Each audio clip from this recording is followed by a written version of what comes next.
नमस्कार दोस्तों, आप अलंकार कहानी अध्याय सुन रहे 4। हैं। नगर में सूर्य का प्रकाश फैल चुका था। गलियां अभी खाली पड़ी हुई थी। गली के दोनों तरफ सिकंदर की कब्र तक भवनों के ऊंचे ऊंचे सतून दिखाई देते थे। गली के संगीन फर्श पर जहां था टूटे हुए हार और बुझी मशालों के टुकड़े पड़े हुए थे। समुद्र की तरफ से हवा के ताजे झोंके आ रहे थे। पापनाशी ने घृणा से अपने भड़कीले वस्त्र उतार फेंके और उसके टुकड़े टुकड़े करके पैरों तले कुचल दिया। तब उसने थायस से कहा, प्यारी थायस, तूने इन कुमानुषों की बातें सुनी।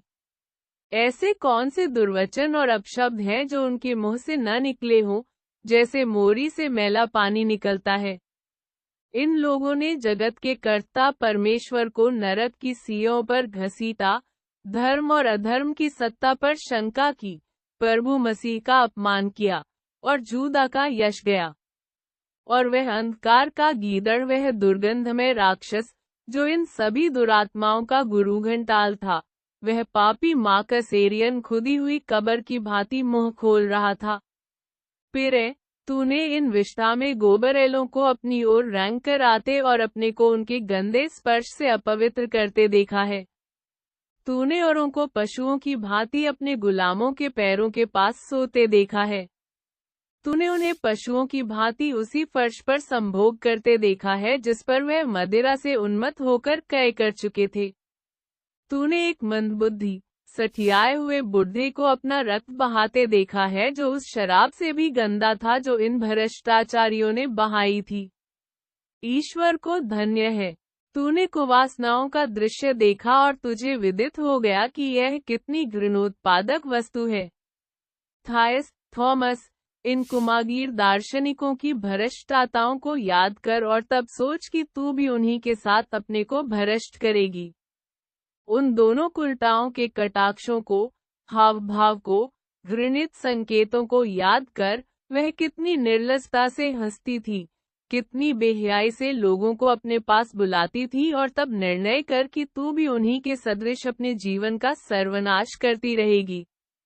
ये दार्शनिक पुरुष थे जो अपने को सभ्य कहते हैं, जो अपने विचारों पर गर्व करते हैं, पर इन वेश्याओं पर ऐसे गिरे पड़ते थे जैसे कुत्ते हृदयों पर गिरे।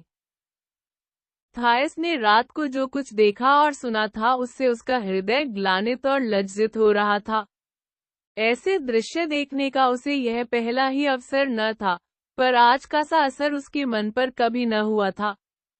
पापनाशी की सतुतेजनाओं ने उसके सद्भाव को जगा दिया था। कैसे हृदय शून्य लोग हैं जो स्त्री को अपनी वासनाओं का खिलौना मात्र समझते हैं। कैसी स्त्रियां हैं जो अपने देह समर्पण का मूल्य एक प्याले शराब से अधिक नहीं समझती। मैं यह सब जानते और देखते हुए भी इसी अंधकार में पड़ी हुई हूँ। मेरे जीवन को धिक्कार है। उसने पापनाशी को जवाब दिया, प्रिय पिता, मुझमें अब जरा भी दम नहीं है। मैं ऐसी अशक्त हो रही हूँ मानो दम निकल रहा है। कहाँ विश्राम मिलेगा, कहाँ एक घड़ी शांति से लेटूं। मेरा चेहरा जल रहा है, आंखों से आंच सी निकल रही है, सिर में चक्कर आ रहा है, और मेरे हाथ इतने थक गए हैं कि यदि आनंद और शांति मेरे हाथों की पहुंच में भी आ जाए तो मुझ में उसके लेने की शक्ति न होगी। पापनाशी ने उस स्नेहमय करुणा से देखकर कहा, प्रिय भगिनी, धैर्य और साहस ही से तेरा उद्धार होगा। तेरी सुख शांति का उज्ज्वल और निर्मल प्रकाश इस भांति निकल रहा है जैसे सागर और वन से भाप निकलती है। यह बातें करते हुए दोनों घर के समीप आ पहुंचे। सरों और सनोवर के वृक्ष जो परियों के कुंज को घेरे हुए थे, दीवार के ऊपर सिर उठाए प्रभात समीर से कांप रहे थे। उनके सामने एक मैदान था। इस समय सन्नाटा छाया हुआ था। मैदान के चारों तरफ योद्धाओं की मूर्तियां बनी हुई थी और चारों सिरों पर अर्धचंद्राकार संगमरमर की चौकियां बनी हुई थी, जो दैत्यों की मूर्तियों पर स्थित थी। थायस एक चौकी पर गिर पड़ी। एक क्षण विश्राम लेने के बाद उसने सचिंत नेत्रों से पापनाशी की ओर देखा, पूछा, अब मैं कहाँ जाऊँ? पापनाशी ने उत्तर दिया, तुझे उसके साथ जाना चाहिए जो तेरी खोज में कितनी ही मंजिलें मारकर आया है। वह तुझे इस भ्रष्ट जीवन से पृथक कर देगा, जैसे अंगूर बटोरने वाला माली उन गुच्छों को तोड़ लेता है जो पेड़ में लगेलगे सड़ जाते हैं और उन्हें कोल्हू में ले जाकर सुगंधपूर्ण शराब के रूप में परिणत कर देता है। सुन, इस्कंद्रिया से केवल 12 घंटे की राह पर समुद्र तट के समीप वैरागियों का एक आश्रम है जिसके नियम इतने सुंदर, बुद्धिमत्ता से इतने परिपूर्ण हैं कि उनको पद्य का रूप देकर सितार और तंबूरे पर गाना चाहिए। यह कहना लेशमात्र भी अत्युक्ति नहीं है कि जो स्त्रियां यहाँ पर रहकर उन नियमों का पालन करती हैं उनके पैर धरती पर रहते हैं और सिर आकाश पर। वह धन से घृणा करती है जिसमें प्रभु मसीह उन पर प्रेम करे। लज्जाशील रहती हैं कि वह उन पर कृपा दृष्टिपात करे। सती रहती है कि वह उन्हें प्रेयसी बनाए। प्रभु मसीह माली का वेश धारण करके नंगे पांव अपने विशाल बाहु को फैलाए नित्य दर्शन देते हैं। उसी तरह उन्होंने माता मरियम को कब्र के द्वार पर दर्शन दिए थे। मैं आज तुझे उस आश्रम में ले जाऊंगा और थोड़े ही दिन पीछे तुझे इन पवित्र देवियों के सहवास में उनकी अमृतवाणी सुनने का आनंद प्राप्त होगा। वह बहनों की भांति तेरा स्वागत करने को उत्सुक है।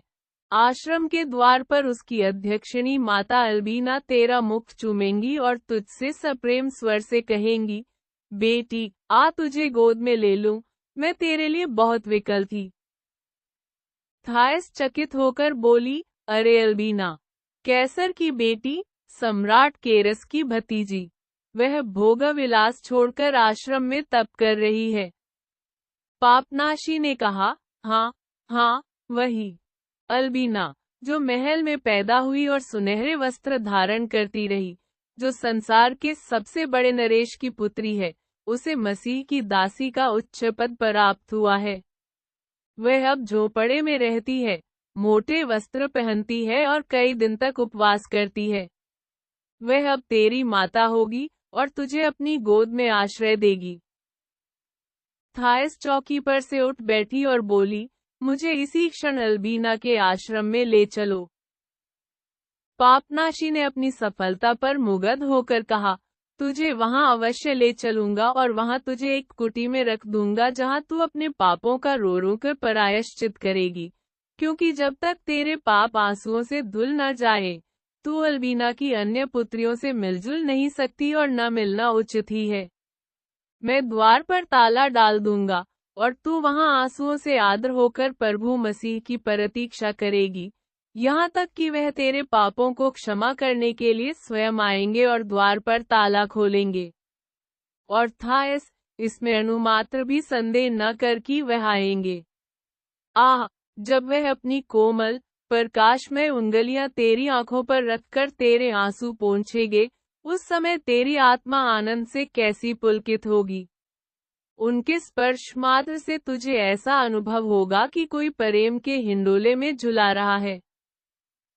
थायस ने फिर कहा, प्रिय पिता, मुझे अल्बीना के घर ले चलो। पापनाशी का हृदय आनंद से उत्फुल्ल हो गया। उसने चारों तरफ गर्व से देखा मानो कोई गंगाल कुबेर का खजाना पा गया हो। निस्संक होकर सृष्टि की अनुपम सुषमा का उसने आस्वादन किया। उसकी आंखें ईश्वर के दिए हुए प्रकाश को प्रसन्न होकर पी रही थी। उसके गालों पर हवा के झोंके न जाने किधर से आकर लगते थे। सहसा मैदान के एक कोने पर थायस के मकान का छोटा सा द्वार देखकर और यह याद करके कि जिन पत्तियों की शोभा का वह आनंद उठा रहा था वह थायस के बाग के पेड़ों की है, उसे उन सब अपावन वस्तुओं की याद आ गई जो वहां की वायु को, जो आज इतनी निर्मल और पवित्र थी, दूषित कर रही थी, और उसकी आत्मा को इतनी वेदना हुई कि उसकी आंखों में आंसू बहने लगे। उसने कहा, थायस, हमें यहाँ से बिना पीछे मुड़कर देखे हुए भागना चाहिए, लेकिन हमें अपने पीछे तेरे संस्कार के साधनों, साक्षियों और सहयोगियों को भी न छोड़ना चाहिए। वह भारी पर्दे, वह सुंदर पलंग, वह कालीने, वह मनोहर चित्र और मूर्तियां, वह धूप आदि जलाने के स्वर्ण कुंड, यह सब चिल्ला चिल्लाकर तेरे पापाचरण की घोषणा करेंगे। क्या तेरी इच्छा है कि ये घृणित सामगिरियां, जिनमें परेतों का निवास है, जिनमें पापात्माएं त्रकीड़ा करती हैं, मरुभूमि में भी तेरा पीछा करें? यही संस्कार वहां तेरी भी आत्मा को चंचल करते रहें। यह निरी कल्पना नहीं है कि मेजें प्राणाघातक होती हैं, कुर्सियां और गद्दे परेतों के यंत्र बनकर बोलते हैं, चलते फिरते हैं, हवा में उड़ते हैं, गाते हैं। उन समग वस्तुओं को, जो तेरी विलस लोलुपता के साथी हैं, मिया दे, सर्वनाश कर दे। थायस, एक क्षण भी विलंब न कर, अभी सारा नगर सो रहा है, कोई हलचल न मचेगी।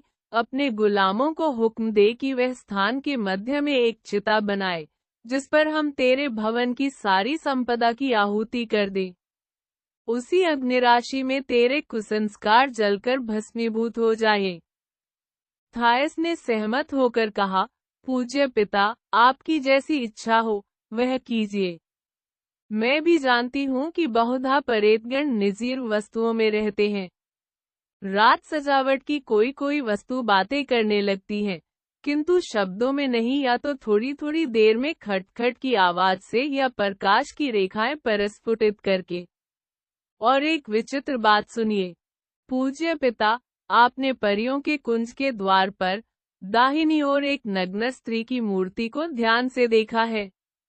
एक दिन मैंने आंखों से देखा कि उस मूर्ति ने जीवित प्राणी के समान अपना सिर फेर लिया और फिर एक पल में अपनी पूर्व दशा में आ गई। मैं भयभीत हो गई। जब मैंने निसियास से यह अद्भुत लीला बयान की तो वह मेरी हंसी उड़ाने लगा। लेकिन उस मूर्ति में कोई जादू अवश्य है, क्योंकि उसने एक विदेशी मनुष्य को, जिस पर मेरे सौंदर्य का जादू कुछ असर न कर सका था, अत्यंत प्रबल इच्छाओं से परिपूरित कर दिया। इसमें कोई संदेह नहीं है कि घर की सभी वस्तुओं में परेतों का बसेरा है और मेरे लिए यहाँ रहना जान जोखिम था, क्योंकि कई आदमी एक पीतल की मूर्ति से आलिंगन करते हुए प्राण खो बैठे हैं। तो भी उन वस्तुओं को नष्ट करना जो अद्वितीय कलाएं पुण्य प्रदर्शित कर रही है, और मेरी कालीनों और पर्दों को जलाना घोर अन्याय होगा। यह अद्भुत वस्तुएं सदैव के लिए संसार से लुप्त हो जाएंगी। उनमें से कई इतने सुंदर रंगों से सुशोभित हैं कि उनकी शोभा अवर्णनीय है, और लोगों ने उन्हें मुझे उपहार देने के लिए अतुल धन व्यय किया था। मेरे पास अमूल्य प्याले, मूर्तियां और चित्र हैं। मेरे विचार में उनको जलाना भी अनुचित होगा, लेकिन मैं इस विषय में कोई आग्रह नहीं करती। पूज्य पिता, आपकी जैसी इच्छा हो कीजिए। यह कहकर वह पापनाशी के पीछे पीछे अपने गृहद्वार पर पहुंची, जिस पर अगणित मनुष्यों के हाथों से हारों और पुष्पमालाओं की भेंट पा चुकी थी। और जब द्वार खुला तो उसने द्वारपाल से कहा कि घर के समस्त सेवकों को बुलाओ। पहले 4 भारतवासी आए जो रसोई का काम करते थे। वह सब सांवले रंग के और काने थे। थायस को एक ही जाति के 4 गुलाम और चारों काने बड़ी मुश्किल से मिले, पर यह उसकी एक दिल लगी थी, और जब तक चारों मिल न गए थे उसे चैन न आता था। जब वह मेज पर भोज्य पदार्थ चुनते थे तो मेहमानों को उन्हें देखकर बड़ा कुतूहल होता था। थायस प्रत्येक का वृतांत उसके मुख से कहलाकर मेहमानों का मनोरंजन करती थी। इस चारों के उनके सहायक आए। तब बारी बारी से साइस, शिकारी, पालकी उठाने वाले, हरकारे जिनकी मांसपेशियां अत्यंत सुदृढ़ थी, 2 कुशल माली, 6 भयंकर रूप के हबशी और 3 यूनानी गुलाम, जिनमें एक व्याकरण था, दूसरा कवि और तीसरा गायक, सब आकर एक लंबी कतार बने खड़े हो गए। उनके पीछे हबशिनें आई, जिनकी बड़ी बड़ी गोल आंखों में शंका, उत्सुकता और उद्विग्नता झलक रही थी, और जिनके मुख कानों तक फटे हुए थे। सबके पीछे 6 तरुणी रूपवती दासियां, अपनी नकाबों को संभालती और धीरे धीरे बेड़ियों से जकड़े हुए पांव उठाती आकर उदासीन भाव से खड़ी हुई। जब सबके सब जमा हो गए तो थायस ने पापनाशी की ओर उंगली उठाकर कहा, देखो, तुम्हें यह महात्मा जो आज्ञा दे उसका पालन करो। यह ईश्वर के भक्त हैं। जो इनकी अवज्ञा करेगा वह खड़े खड़े मर जाएगा। उसने सुना था और इस पर विश्वास करती थी कि धर्माश्रम के संत जिस अभागे पुरुष पर कोप करके छड़ी से मारते थे, उसे निगलने के लिए पृथ्वी अपना मुंह खोल देती थी। पापनाशी ने यूनानी दासों और दासियों को सामने से हटा दिया। वह अपने ऊपर उनका साया भी न पड़ने देना चाहता था और शेष सेवकों से कहा, यहाँ बहुत ही लकड़ी जमा करो, उसमें आग लगा दो और जब अग्नि की ज्वाला उठने लगे तो इस घर के सब साज सामान, मिट्टी के बर्तन से लेकर सोने के थालों तक, टाट के टुकड़े से लेकर बहुमूल्य कालीनों तक, सभी मूर्तियां, चित्र, गमले गड्ढमड्ढ करके इसी चिता में डाल दो, कोई चीज बाकी न बचे। यह विचित्र आज्ञा सुनकर सबके सब विस्मित हो गए और अपनी स्वामिनी की ओर कातर नेत्रों से ताकते हुए मूर्तिवत खड़े रह गए। वह अभी इसी अकर्मण्य दशा में अवाक और निश्चल खड़े थे और एक दूसरे को कुहनियां गड़ाते थे, मानो वह इस हुक्म को दिल्लगी समझ रहे हैं कि पापनाशी ने रौद्र रूप धारण करके कहा, क्यों विलंब हो रहा है? इसी समय थायस नंगे पैर, छिटके हुए केश कंधों पर लहराती घर में से निकली।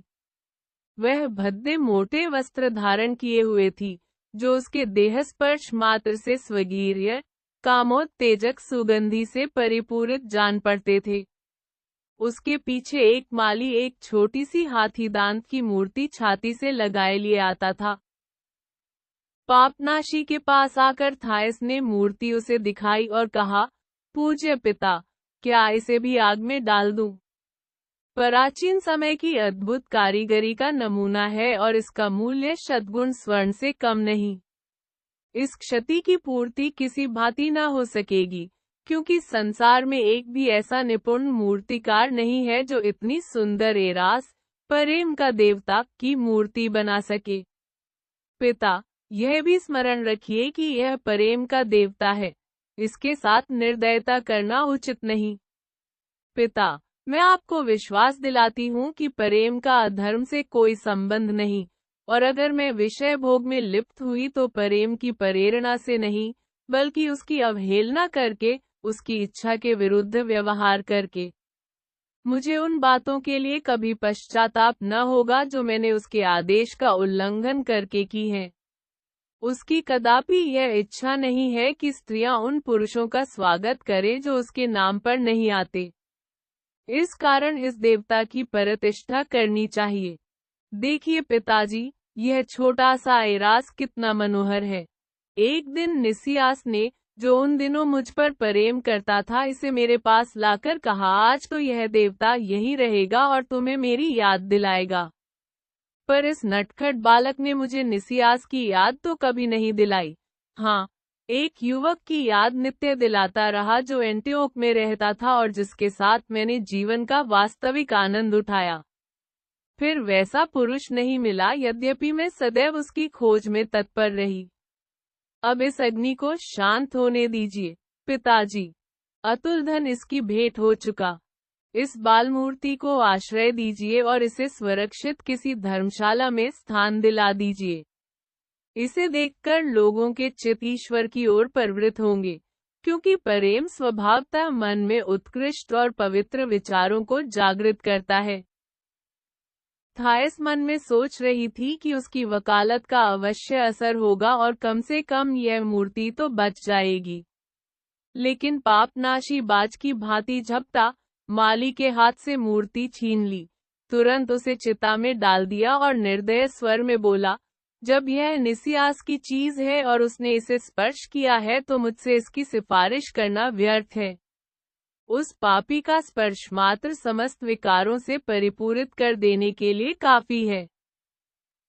तब उसने चमकते हुए वस्त्र, भांति भांति के आभूषण, सोने की पादुकाएं, रत्नजटित कंगियां, बहुमूल्य आईने, भांति भांति के गाने बजाने की वस्तुएं, सरोद, सितार, वीण, नाना प्रकार के फानूस, अंकवारों में उठा उठाकर झोंकना शुरू किया।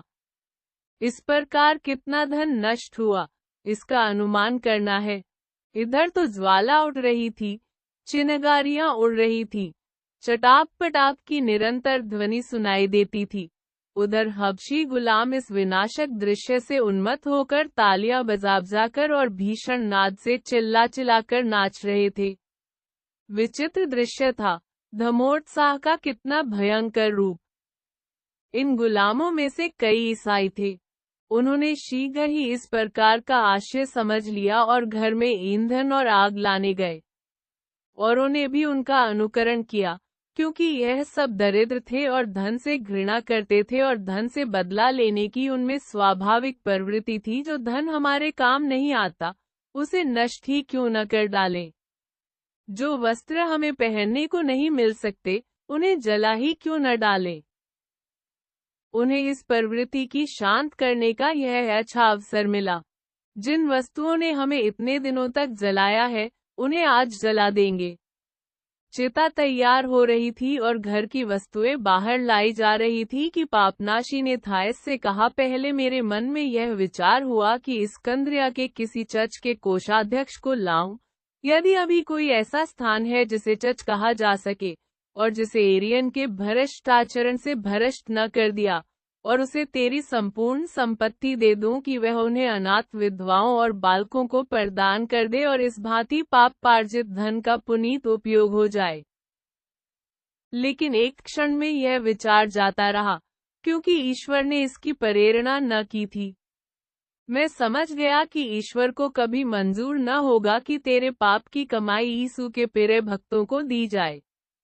इससे उनकी आत्मा को घोर दुख होगा।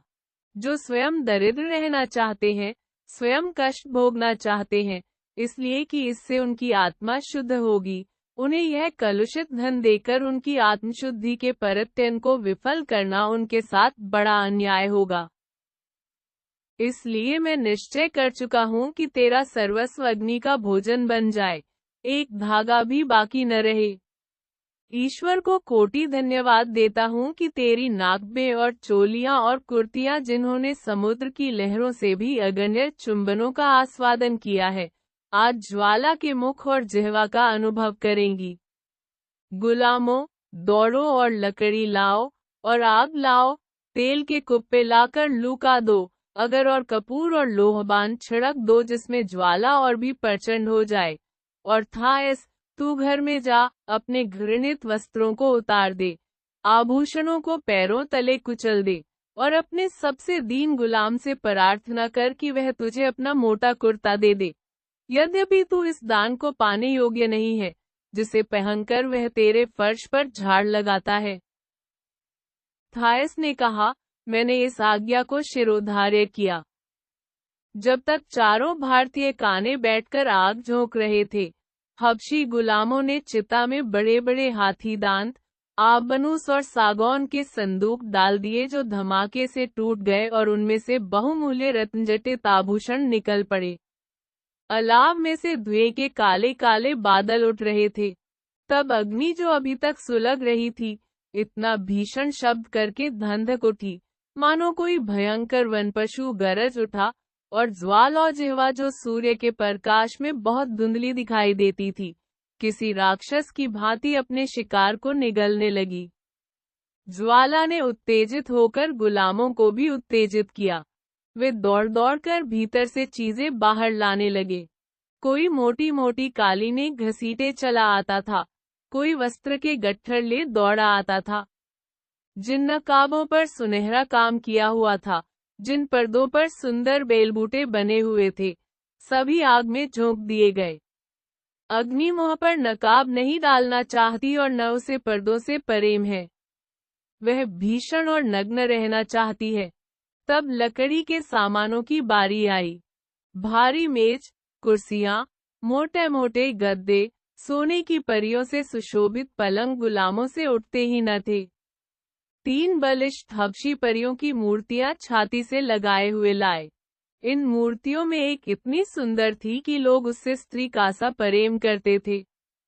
ऐसा जान पड़ता था कि 3 जंगली बंदर 3 स्त्रियों को उठाए भागे जाते हैं, और जब यह तीनों सुंदर नग्न मूर्तियां इन दैत्यों के हाथ से छूटकर गिरी और टुकड़े टुकड़े हो गई, तो गहरी शोक ध्वनि कानों में आई। यह शोर सुनकर पड़ोसी एक एक करके जागने लगे और आंखें मलमल कर खिड़कियों से देखने लगे कि यह धुआं कहाँ से आ रहा है। तब उसकी अर्धनग्न दशा में बाहर निकल पड़े और अलाव के चारों ओर जमा हो गए। यह माजरा क्या है? यही प्रश्न एक दूसरे से करता था। इन लोगों में वह व्यापारी थे जिनसे थाएस इत्र, तेल, कपड़े आदि लिया करती थी, और वह सचिंत भाव से मुंह लटकाए ताक रहे थे। उनकी समझ में कुछ न आता था कि यह क्या हो रहा है। कई विषय भोगी पुरुष जो रात भर के विलास के बाद सिर पर हार लपेटे, कुर्ते पहने गुलामों के पीछे जाते हुए उधर से निकले तो यह दृश्य देखकर ठिठक गए और जोर जोर से तालियां बजाकर चिल्लाने लगे। धीरे धीरे कुतूहलवश और लोग आ गए और बड़ी भीड़ जमा हो गई। तब लोगों को ज्ञात हुआ कि थाएस धर्माश्रम के तपस्वी पापनाशी के आदेश से अपनी समस्त संपत्ति जलाकर किसी आश्रम में प्रविष्ट होने आ रही है। दुकानदारों ने विचार किया, थाएस यह नगर छोड़कर चली जा रही है। अब हम किसके हाथ अपनी चीजें बेचेंगे? कौन हमें मुंहमांगे दाम देगा? यह बड़ा घोर अनर्थ है। थाएस पागल हो गई है क्या? इस योगी ने अवश्य उस पर कोई मंत्र डाल दिया है, नहीं तो इतना सुख विलास छोड़कर तपस्विनी बन जाना सहज नहीं है। उसके बिना हमारा निवारण तो कर होगा, वह हमारा सर्वनाश किए डालती है। योगी को क्यों ऐसा करने दिया जाए? आखिर कानून किस लिए है? क्या इस्कंद्रिया में कोई नगर का शासक नहीं? थाएस को हमारे बाल बच्चों की जरा भी चिंता नहीं है, उसे शहर में रहने के लिए मजबूर करना चाहिए। धनी लोग इसी भांति नगर छोड़कर चले जाएंगे तो हम रह चुके, हम राज्य कर कहाँ से देंगे? युवक को दूसरे प्रकार की चिंता थी। अगर थाएस इस भांति निर्दयता से नगर से जाएगी तो नाट्यशालाओं को जीवित कौन रखेगा? शीघ्र ही उनमें सन्नाटा छा जाएगा, हमारे मनोरंजन की मुख्य सामग्री गायब हो जाएगी, हमारा जीवन शुष्क और नीरस हो जाएगा। वह रंगभूमि का दीपक, आनंद, सम्मान, प्रतिभा और प्राण थी। जिन्होंने उसके प्रेम का आनंद नहीं उठाया था, वह उसके दर्शन मात्र ही से कृतार्थ हो जाते थे। अन्य स्त्रियों से प्रेम करते हुए भी वह हमारे नेत्रों के सामने उपस्थित रहती थी। हम विलासियों की तो जीवन धारा थी।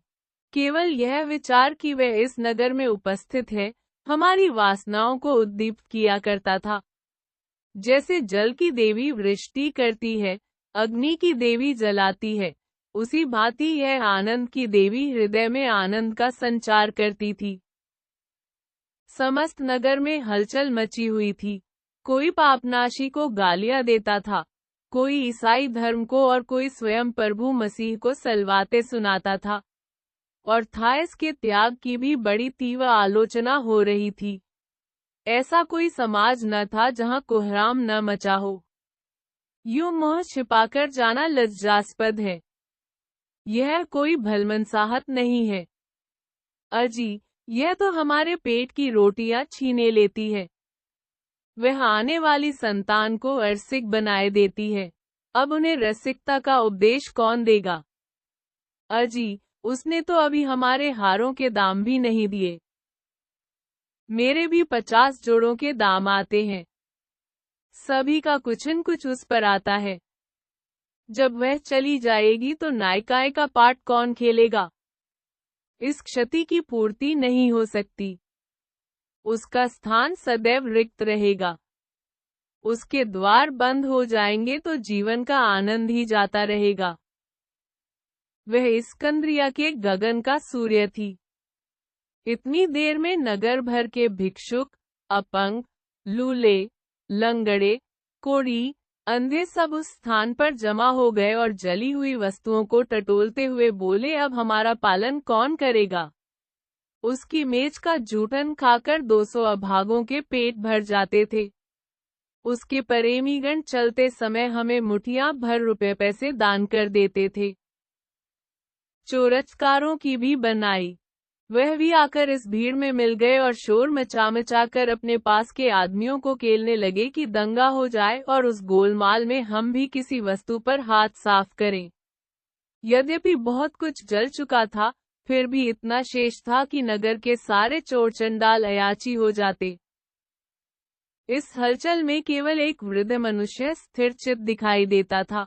वह थायस के हाथों दूर देशों से बहुमूल्य वस्तु लाला कर बेचता था और थायस पर उसके बहुत रुपए आते थे। वह सबकी बातें सुनता था, देखता था कि लोग क्या करते हैं। रह रहकर दाई पर हाथ फेरता था और मन में कुछ सोच रहा था। एकाएक उसने एक युवक को सुंदर वस्त्र पहने पास खड़े देखा। उसने युवक से पूछा, तुम थायस के प्रेमियों में नहीं हो? युवक, हाँ, हूँ तो बहुत दिनों से। वृद्ध, तो जाकर उसे रोकते क्यों नहीं? युवक, और क्या तुम समझते हो कि उसे जाने दूंगा? मन में यही निश्चय करके आया हूँ। शेखी तो नहीं मारता, लेकिन इतना तो मुझे विश्वास है कि मैं उसके सामने जाकर खड़ा हो जाऊंगा तो वह इस बंदर मुन्हे पादरी की अपेक्षा मेरी बातों पर अधिक ध्यान देगी। वृद्ध, तो जल्दी जाओ, ऐसा न हो कि तुम्हारे पहुंचते पहुंचते वह सवार हो जाए। युवक, इस भीड़ को हटाओ।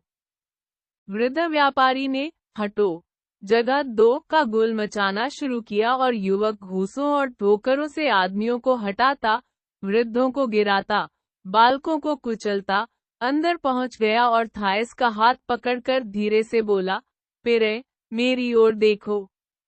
इतनी निष्ठुरता! याद करो, तुमने मुझसे कैसी कैसी बातें की थी, क्या क्या वादे किए थे, क्या अपने वादों को भूल जाओगी? क्या प्रेम का बंधन इतना ला हो सकता है? थायस अभी कुछ जवाब न दे पाई थी कि पापनाशी पलट कर उसके और थॉमस के बीच में खड़ा हो गया और डांट कर बोला, दूर हट, पापी कहीं का। खबरदार, जो उसकी देह को स्पर्श किया, वह अब ईश्वर की है, मनुष्य उसे नहीं छू सकता। युवक ने कड़क कर कहा, हट यहाँ से, वनमानुष। क्या तेरे कारण अपनी प्रियतमा से न बोलूं? हट जाओ, नहीं तो यह दाई पकड़कर तुम्हारी गंदी लाश को आग के पास खींच ले जाऊंगा और कबाब की तरह भून डालूंगा। इस भरम में मत रह कि तू मेरे प्राणाधार को यूं चुपके से उठा ले जाएगा। उसके पहले मैं तुझे संसार से उठा दूंगा। यह कहकर उसने थायस के कंधे पर हाथ रखा, लेकिन पापनाशी ने इतनी जोर से धक्का दिया कि वह कई कदम पीछे लड़खड़ाता हुआ चला गया और बिखरी हुई राख के समीप चारों खाने चित गिर पड़ा। लेकिन वृद्ध सौदागर शांत न बैठा। वह प्रत्येक मनुष्य के पास जा जाकर गुलामों के कान खींचता और स्वामियों के हाथों को चूमता और सभी को पापनाशी के विरुद्ध उत्तेजित कर रहा था कि थोड़ी देर में उसने एक छोटा सा जत्था बना लिया जो इस बात पर कटिबद्ध था कि पापनाशी को कदापि अपने कार्य में सफल न होने देगा। मजाल है कि यह पादरी हमारे नगर की शोभा को भगा ले जाए। गर्दन तोड़ देंगे। पूछो, धमाश्रम में ऐसी रमणियों की क्या जरूरत? क्या संसार में विपत्ति की मारी भुइयों की कमी है? क्या उनके आंसुओं से इन पादरियों को संतोष नहीं होता कि युवतियों को भी रोने के लिए मजबूर किया जाए? युवक का नाम सिरोन था। वह धक्का खाकर गिरा, किंतु तुरंत गर्द झाड़कर उठ खड़ा हुआ। उसका मुंह राख से काला हो गया था, बाल झुलस गए थे, त्रकोल और धुएं से दम घुट रहा था। वह देवताओं को गालियां देता हुआ उपद्रवियों को भड़काने लगा।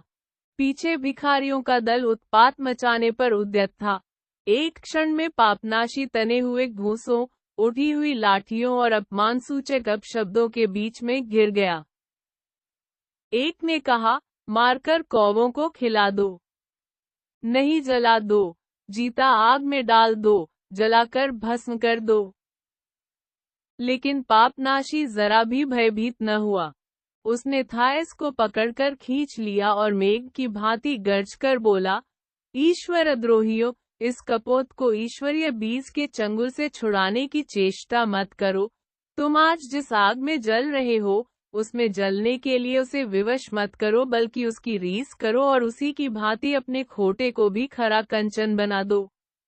उसका अनुकरण करो, उसके दिखाए हुए मार्ग पर अग्रसर हो, और उस ममता को त्याग दो जो तुम्हें बांधे हुए है और जिसे तुम समझते हो कि हमारी है।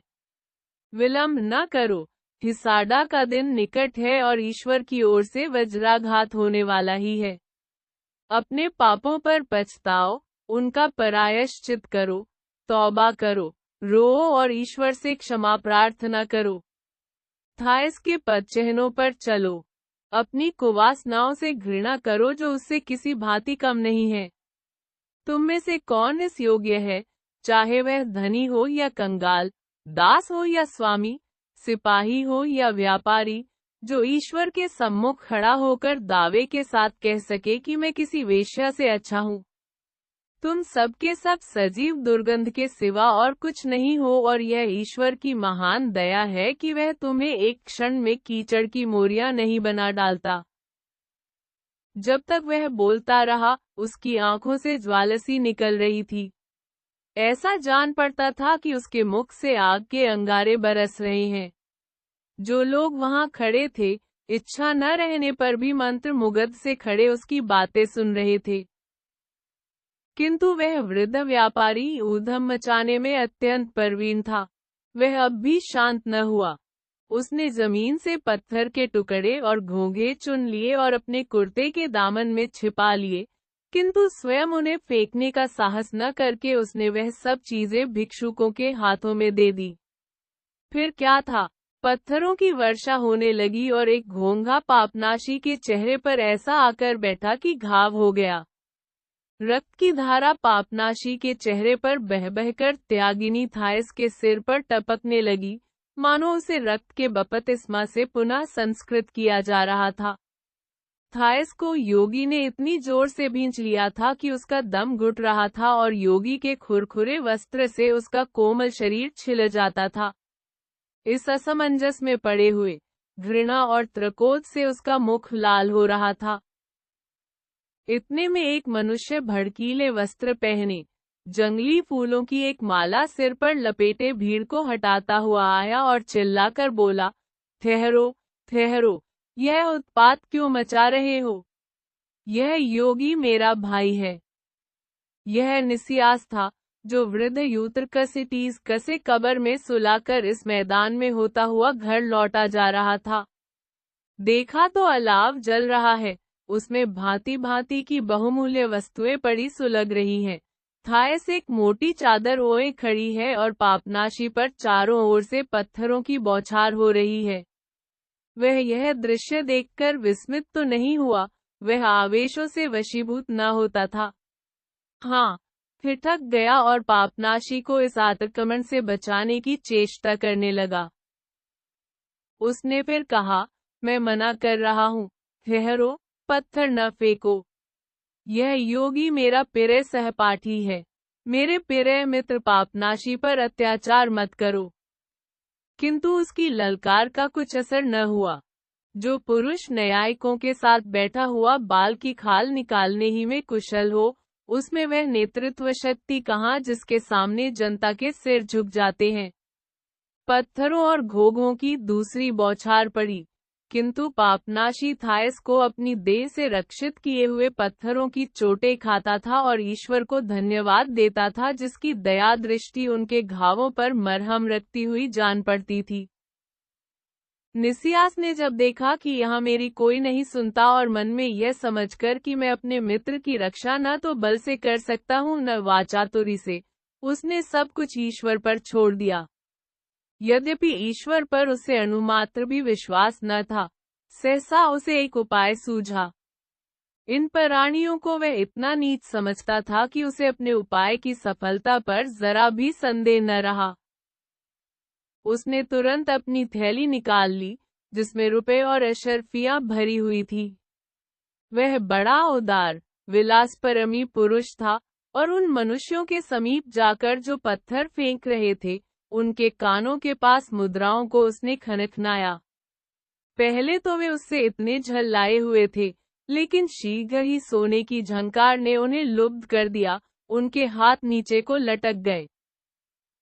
निसियास ने जब देखा कि उपद्रवकारी उसकी ओर आकर्षित हो गए तो उसने कुछ रुपए और मोहरें उनकी ओर फेंक दी। उनमें से जो ज्यादा लोभी प्रकृति के थे, वह झुक झुक कर उन्हें चुनने लगे। निसियास अपनी सफलता पर प्रसन्न होकर मुठियां भर भर रुपए आदि इधर उधर फेंकने लगा। पक्की जमीन पर अशर्फियों के खंकने की आवाज सुनकर पापनाशी के शत्रुओं का दल भूमि पर सिजदे करने लगा। भिक्षु, गुलाम, छोटे मोटे दुकानदार सबके सब रुपए लूटने के लिए आपस में धींगामुश्ती करने लगे और सिरोन तथा अन्य भद्र समाज के प्राणी देर से यह तमाशा देखते थे और हंसते हंसते लौट जाते थे। स्वयं सिरोन का त्रकोध शांत हो गया। उसके मित्रों ने लूटने वाले प्रतिद्वंद्वियों को भड़काना शुरू किया, मानो पशुओं को लड़ा रहे हों। कोई कहता था, अब की यह बाजी मारेगा, इस पर शर्त बदता हूँ। कोई किसी दूसरे योद्धा का पक्ष लेता था और दोनों प्रतिपक्षियों में सैकड़ों की हार जीत हो जाती थी। एक बिना टांगों वाले पंगुल ने जब एक मोहर पाई तो उसके साहस पर तालियां बजने लगी।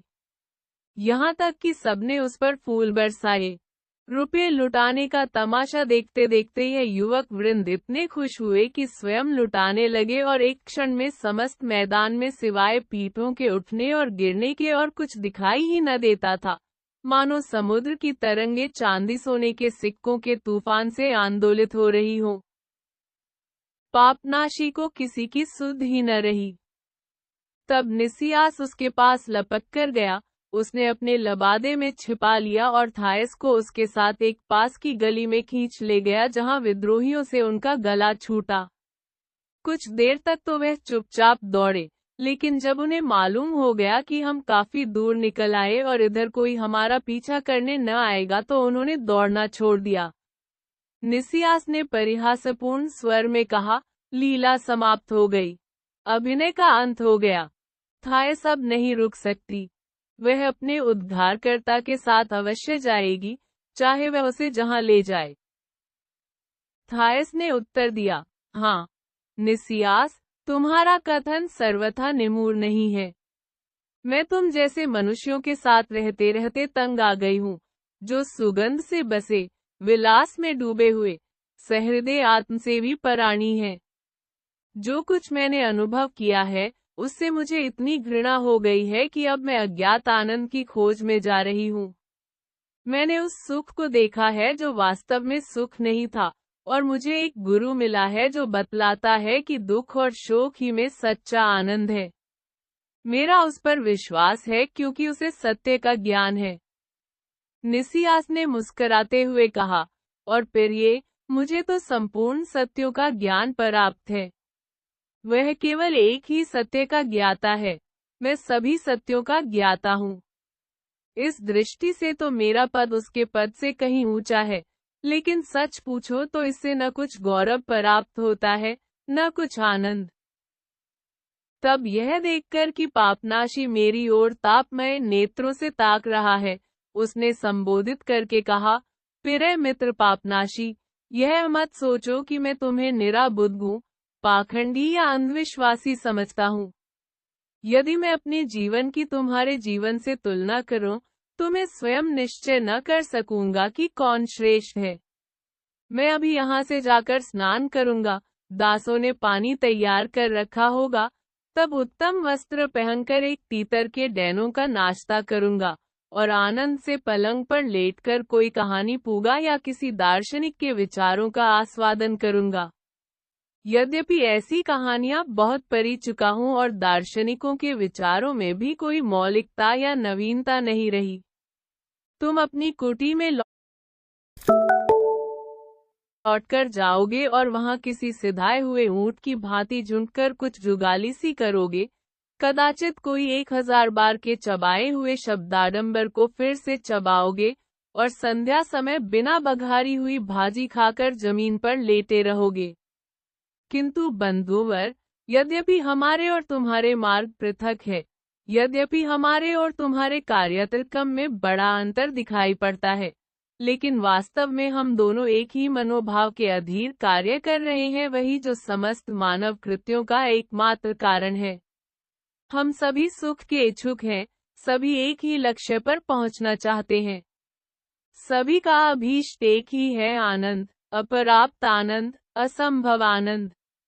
यही मेरी मूर्खता होगी अगर मैं कहूं कि तुम गलती पर हो, यद्यपि मेरा विचार है कि मैं सत्य पर हूं। और प्रिय थायस, तुमसे भी मैं यही कहूंगा कि जाओ और अपनी जिंदगी के मजे उठाओ, और यदि यह बात असंभव न हो तो त्याग और तपस्या में उससे अधिक आनंद लाभ करो जितना तुमने भोग और विलास में किया है। सभी बातों का विचार करके मैं कह सकता हूँ कि तुम्हारे ऊपर लोगों को हसद होता था, क्योंकि यदि पापनाशी ने और मैंने अपने समस्त जीवन में एक ही एक प्रकार के आनंदों का आस्वादन किया है जो बिरले ही किसी मनुष्य को प्राप्त हो सकते हैं। मेरी हार्दिक अभिलाषा है कि 1 घंटे के लिए मैं बंधु पापनाशी की तरह संत हो जाता, लेकिन यह संभव नहीं।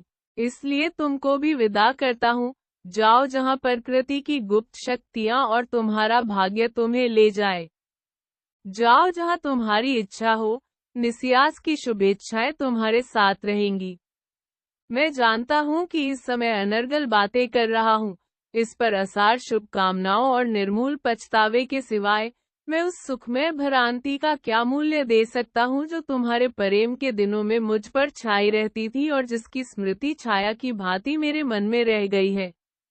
जाओ मेरी देवी, जाओ। तुम परोपकार की मूर्ति हो जिसे अपने अस्तित्व का ज्ञान नहीं, तुम लीलामयी सुषमा हो।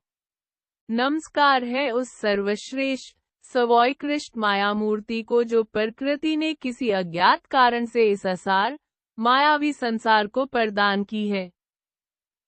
पापनाशी के हृदय पर इस कथन का एक एक शब्द वज्र के समान पड़ रहा था। अंत में वह इन अपशब्दों से प्रतिध्वनित हुआ, हा, दुर्जन, दुष्ट, पापी, मैं तुझसे घृणा करता हूँ और तुझे तुच्छ समझता हूँ। दूर हो यहाँ से, नरक के दूत, उन दुर्बल, दुखी मलेच्छों से भी 1000 गुना निकृष्ट, जो अभी मुझे पत्थरों और दुर्वचनों का निशाना बना रहे थे। वह अज्ञानी थे, मूर्ख थे। उन्हें कुछ ज्ञान न था कि हम क्या कर रहे हैं और संभव है कि कभी उन पर ईश्वर की दया दृष्टि फिरे और मेरी प्रार्थनाओं के अनुसार उनके अंतःकरण शुद्ध हो जाए। लेकिन निसियास, अस्पृश्य पतित निसियास, तेरे लिए कोई आशा नहीं है। तू घातक विष है। तेरे मुख से नैराश्य और नाश के शब्द ही निकलते हैं। तेरे एक हास्य से उससे कहीं अधिक नास्तिकता प्रवाहित होती है जितनी शैतान के मुख से 100 वर्षों में भी न निकलती होगी। निसियास ने उसकी ओर विनोदपूर्ण नेत्रों से देखकर कहा, बंधुवर, प्रणाम। मेरी यही इच्छा है कि अंत तक तुम विश्वास, घृणा और प्रेम के पथ पर आरूढ़ रहो। इसी भांति तुम नित्य अपने शत्रुओं को कोसते और अपने अनुयायियों से प्रेम करते रहो। थायस, चिरंजीवी रहो। तुम मुझे भूल जाओगी, किंतु मैं तुम्हें न भूलूंगा। तुम यावज्जीवन मेरे हृदय में मूर्तिमान रहोगी। उनसे विदा होकर निसियास इस्कंद्रिया की कब्रिस्तान के निकट पेचदार गलियों में विचारपूर्ण गति से चला। इस मार्ग में अधिकतर कुम्हार रहते थे, जो मुर्दों के साथ दफन करने के लिए खिलौने, बर्तन आदि बनाते थे। उनकी दुकानें मिट्टी की सुंदर रंगों से चमकती हुई देवियों, स्त्रियों, उड़ने वाले दूतों और ऐसी ही अन्य वस्तुओं की मूर्तियों से भरी हुई थी। उसे विचार हुआ, कदाचित इन मूर्तियों में कुछ ऐसी भी हो जो महानिद्रा में मेरा साथ दे, और उसे ऐसा प्रतीत हुआ मानो एक छोटी प्रेम की मूर्ति मेरा उपहास कर रही है। मृत्यु की कल्पना ही से उसे दुख हुआ। इस विवाद को दूर करने के लिए उसने मन में तर्क किया, इसमें तो कोई संदेह ही नहीं कि काल या समय कोई चीज नहीं, वह हमारी बुद्धि की भ्रांति मात्र है, धोखा है। तो जब इसकी सत्ता ही नहीं तो वह मेरी मृत्यु को कैसे ला सकता है? क्या इसका यह आशय है कि अनंत काल तक मैं जीवित रहूंगा? क्या मैं भी देवताओं की भांति अमर हूँ? नहीं, कदापि नहीं। लेकिन इससे यह अवश्य सिद्धि होता है कि वह इस समय है, सदैव से है और सदैव रहेगा। यद्यपि मैं अभी इसका अनुभव नहीं कर रहा हूँ, पर यह मुझ में विद्यमान है और मुझे उससे शंका न करनी चाहिए, क्योंकि उस वस्तु के आने से डरना, जो पहले ही आ चुकी है, हिमाकत है। यह किसी पुस्तक के अंतिम पृष्ठ के समान उपस्थित है, जिसे मैंने पढ़ी है, पर अभी समाप्त नहीं कर चुका हूँ। उसका शेष रास्ता इस वाद में कट गया, लेकिन इससे उसके चित्त को शांति न मिली, और जब यह घर पहुंचा तो उसका मन विवादपूर्ण विचारों से भरा हुआ था। उसकी दोनों युवती दासियां परेशान हंस हंस कर टेनिस खेल रही थी। उनकी हास्य ध्वनि ने अंत में उसके दिल का बोझ हल्का किया। पापनाशी और थॉमस भी शहर से निकलकर समुद्र के किनारे किनारे चले। रास्ते में पापनाशी बोला, थायस, इस विस्तृत सागर का जल भी तेरी कालिमाओं को नहीं धो सकता। यह कहते कहते उसे अनायास क्रोध आ गया। थायस को धिक्कारने लगा, तू कुत्तियों और शूकरियों से भी भ्रष्ट है, क्योंकि तूने उस देह को जो ईश्वर ने तुझे इस हेतु दिया था कि तू उसकी मूर्ति स्थापित करे, विधर्मियों और मलेच्छों द्वारा दलित कराया है, और तेरा दुराचरण इतना अधिक है कि तू बिना अंतःकरण में अपने प्रति घृणा का भाव उत्पन्न किए न ईश्वर की प्रार्थना कर सकती है न वंदना। धूप के मारे जमीन से आंच निकल रही थी और थायस अपने नए गुरु के पीछे सिर झुकाए पथरीली सड़कों पर चली जा रही थी। थकान के मारे उसके घुटनों में पीड़ा होने लगी और कंठ सूख गया। लेकिन पापनाशी के मन में दयाभाव का जागना तो दूर रहा, जो दुरात्माओं को भी नर्म कर देता है। वह उल्टे उस प्राणी के प्रायश्चित पर प्रसन्न हो रहा था जिसके पापों का वारापार न था। वह धर्मोत्साह से इतना उत्तेजित हो रहा था कि उसे देह को लोहे के सांगों से छेदने में भी उसे संकोच न होता, जिसका सौंदर्य उसकी कलुषता का मानो उज्जवल प्रमाण था। जो जो वह विचार में मग्न होता था, उसका प्रकोप और भी प्रचंड होता जाता था। जब उसे याद आता था कि निसियास उसके साथ सहयोग कर चुका है तो उसका रक्त खौलने लगता था और ऐसा जान पड़ता था कि उसकी छाती फट जाएगी। अब शब्द उसके होठों पर आकर रुक जाते थे और वह केवल दांत पीस पीस कर जाता था। सहसा वह उछलकर विकराल रूप धारण किए हुए उसके सम्मुख खड़ा हो गया और उसके मुंह पर थूक दिया। उसकी तीव्र दृष्टि थायस के हृदय में चुभी जाती थी। थायस ने शांतिपूर्वक अपना मुंह पोंछ लिया और पापनाशी के पीछे चलती रही। पापनाशी उसकी ओर ऐसी कठोर दृष्टि से ताकता था मानो वह संदेह नरक है।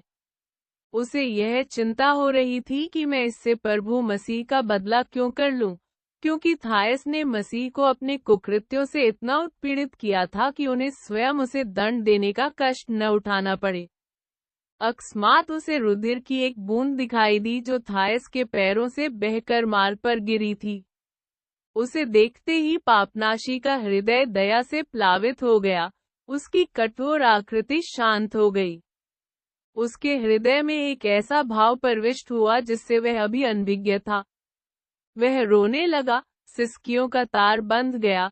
तब वह दौड़कर उसके सामने माथा ठोककर बैठ गया और उसके चरणों पर गिरकर कहने लगा, बहन, मेरी माता, मेरी देवी, और उसके रक्त प्लावित चरणों को चूमने लगा। तब उसने शुद्ध हृदय से यह प्रार्थना की, है स्वर्ग के दूतों, इस रक्त की बूंद को सावधानी से उठाओ और इसे परम पिता के सिंहासन के सम्मुख ले जाओ। ईश्वर की इस पवित्र भूमि पर, जहां यह रक्त बहा है, एक अलौकिक पुष्प वृक्ष उत्पन्न हो। उसमें स्वगीर्य सुगंधयुक्त फूल लिखे और जिन प्राणियों की दृष्टि उस पर पड़े और जिनकी नाक में उसकी सुगंध पहुंचे, उनके हृदय शुद्ध और उनके विचार पवित्र हो जाएं। थायस, परम पूज्य थायस, तुझे धन्य है। आज तूने वह पद प्राप्त कर लिया जिसके लिए बड़े बड़े सिद्ध योगी भी लालायित रहते हैं। जिस समय वह यह प्रार्थना और शुभाकांक्षा करने में मग्न था, लड़का गधे पर सवार जाता हुआ मिला। पापनाशी ने उसे उतरने की आज्ञा दी, थायस को गधे पर बिठा दिया और तब उसकी बागडोर पकड़कर ले चला। सूर्यास्त के समय वे एक नहर पर पहुंचे जिस पर सघन वृक्षों का साया था। पापनाशी ने गधे को एक छुहारे के वृक्ष से बांध दिया और काई से की हुई चट्टान पर बैठकर उसने एक रोटी निकाली और उसे नमक और तेल के साथ दोनों ने खाया, चिल्लू से ताज़ा पानी पिया और ईश्वरीय विषय पर संभाषण करने लगे। थायस बोली, पूज्य पिता, मैंने आज तक कभी ऐसा निर्मल जल नहीं पिया और न ऐसी प्राणप्रद स्वच्छ वायु में सांस लिया। मुझे ऐसा अनुभव हो रहा है कि इस समीकरण में ईश्वर की ज्योति प्रवाहित हो रही है। पापनाशी बोला, प्रिय बहन, देखो संध्या हो रही है। निशा की सूचना देने वाली श्यामला पहाड़ियों पर छाई हुई है, लेकिन शीघ्र ही मुझे ईश्वरीय ज्योति, ईश्वरीय उषा के सुनहरे प्रकाश में चमकती हुई दिखाई देगी। शीघ्र ही तुझे अनंत प्रभाव के गुलाब पुष्पों की मनोहर लालिमा आलोकित होती हुई दृष्टिगोचर होगी। दोनों रात भर चलते रहे। अर्धचंद्र की ज्योति लहरों के उज्जवल मुकुट पर जगमगा रही थी। नौकाओं के सफेद पाल उस शांतिमय ज्योत्सना में ऐसे जान पड़ते थे मानो पुनीत आत्माएं स्वर्ग को प्रयाण कर रही हैं। दोनों प्राणी स्तुति और भजन गाते हुए चले जाते थे। थायस के कंठ का माधुर्य पापनाशी की पंचम ध्वनि के साथ मिश्रित होकर ऐसा जान पड़ता कि सुंदर वस्त्र पर टाट का बखिया कर दिया गया है।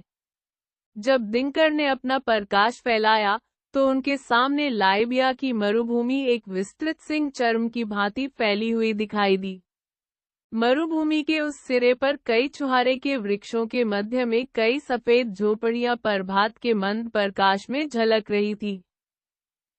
थायस ने पूछा, पूज्य पिता, क्या वह ईश्वरीय ज्योति का मंदिर है?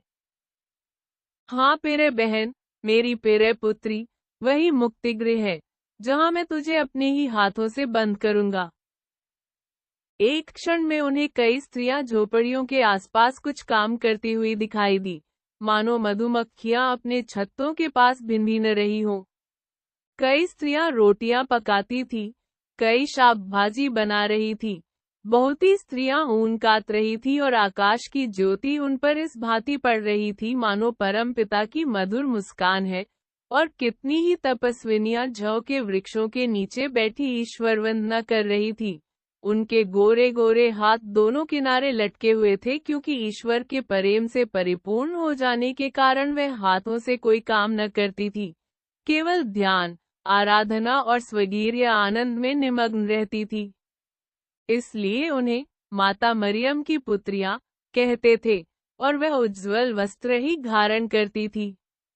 जो स्त्रियां हाथों से काम धंधा करती थी वह माथी की पुत्रियां कहलाती थी और नीचे वस्त्र पहनती थी।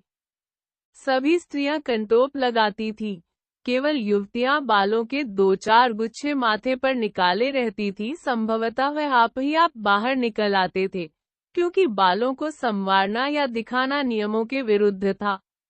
एक बहुत लंबी, गोरी, वृद्ध महिला एक कुटी से निकलकर दूसरी कुटी में जाती थी। उसके हाथ में लकड़ी की एक जरीब थी।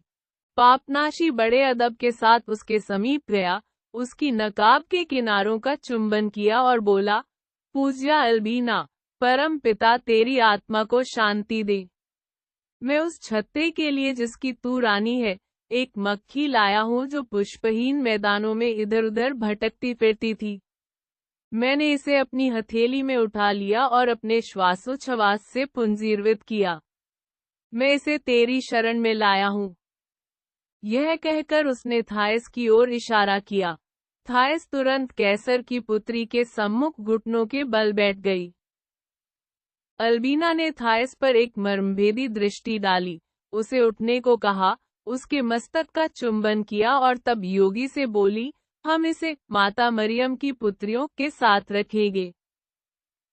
पापनाशी ने तब थायस के मुक्तिगृह में आने का पूरा वृतांत कह सुनाया।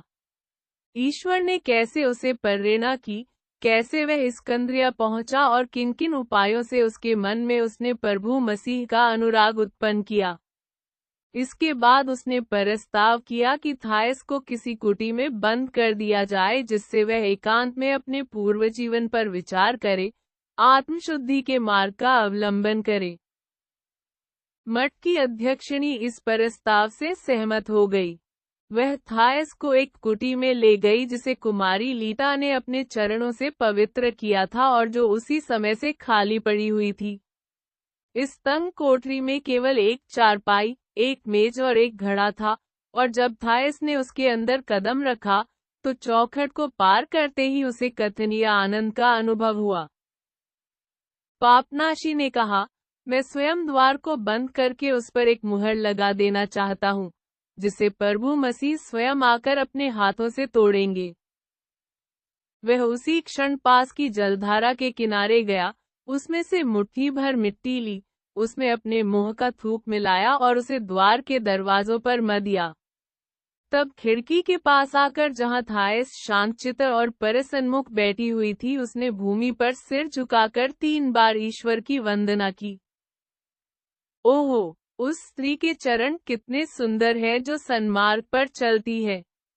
हाँ, उसके चरण कितने सुंदर, कितने कामल और कितने गौरवशील हैं, उसका मुख कितना कांतिमय। यह कहकर वह उठा, कंटोप अपनी आंखों पर खींच लिया और मंदगति से अपने आश्रम की ओर चला। अल्बीना ने अपनी एक कुमारी को बुलाकर कहा, पेरे पुत्री, तुम थायस के पास आवश्यक वस्तु पहुंचा दो, रोटियां, पानी और एक 3 छिद्रों वाली कहानी बांसुरी। समाप्त हुई। आपको यह कहानी कैसी लगी कमेंट बॉक्स में लिखकर जरूर बताएं। धन्यवाद।